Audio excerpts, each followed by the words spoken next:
Kobe Bryant was a savage. 5-time NBA champion, 18-time All-Star, easily one of the greatest basketball players of all time. But ever since his untimely death, more and more stories have actually come out about what it was like to face him on the basketball court.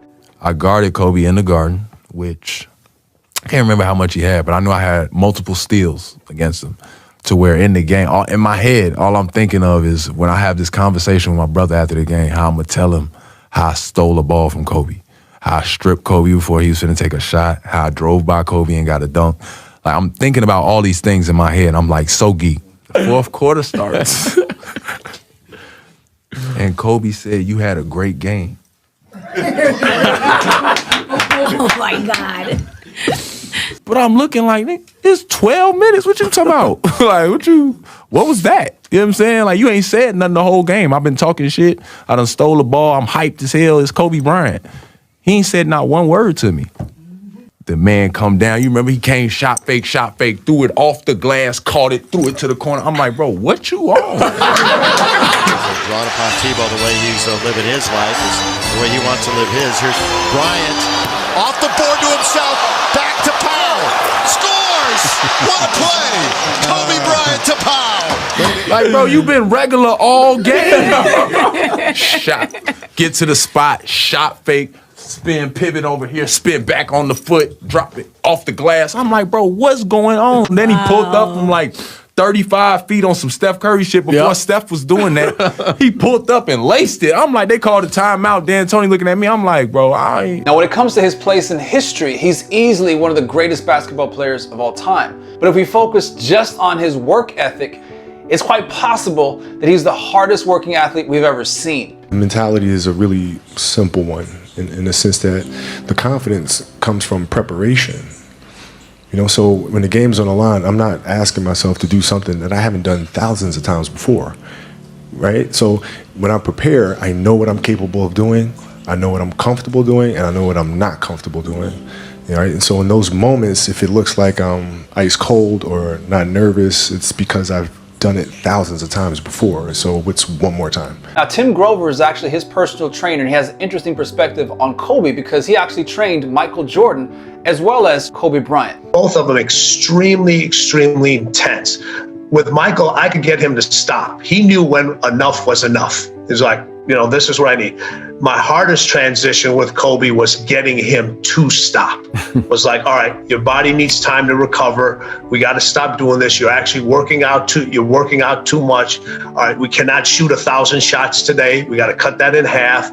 And that was the battle that we had all going on back and forth. His rookie year, the air balls that he had at the end of the game definitely helped cement the pain of failure with Kobe, and it drove him. His rookie year, we let him do what he do, make his mistakes.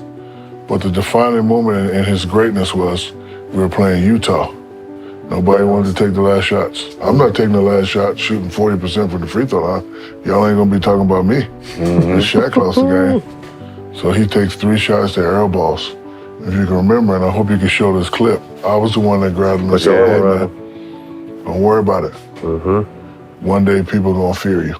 And one of the interesting things that I think about Kobe was that when he practiced at full speed. See, there's a lot of people that get caught up in the idea of 10,000 hours, and they practice their craft, whatever it may be, whether it's accounting or whether it's playing the violin, and so many people get trapped in the concept of practice. But what Kobe was focused on was the idea of performance. And so when he practiced at full speed, as if he was on the basketball court. Okay, so if your job is to try to be the best basketball player you can be, right? To do that, you have to practice, you have to train, right? You want to train as much as you can, as often as you can. So if you get up at 10 in the morning, train at 11, right? 12, say 12, train at 12, train for 2 hours, 12 to 2. You have to let your body recover. So you eat, recover, whatever. You get back out, you train, start training again at 6. Train from 6 to 8, right? And now you go home, you shower, you eat dinner, you go to bed, you wake up, you do it again, right? Those are 2 sessions. Right? Now imagine you wake up at 3, you train at 4. You go 4 to 6, come home, breakfast, relax, blah, blah, blah. Now you're back at it again, 9 to 11, right? You relax, and now all of a sudden you're back at it again, 2 to 4, and now you're back at it again, 7 to 9, look how much more training I have done by simply starting at 4.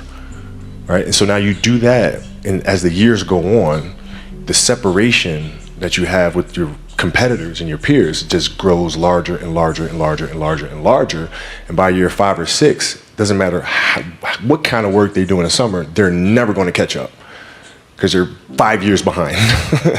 So regardless if you are looking to start a business, if you're looking to be the best in the art space, anything that you're looking to become great at, I think one of the things that we can all take away from the story of Kobe Bryant is that if you're relentless in your work ethic, if you're relentless in your pursuit of excellence, great things can happen for you.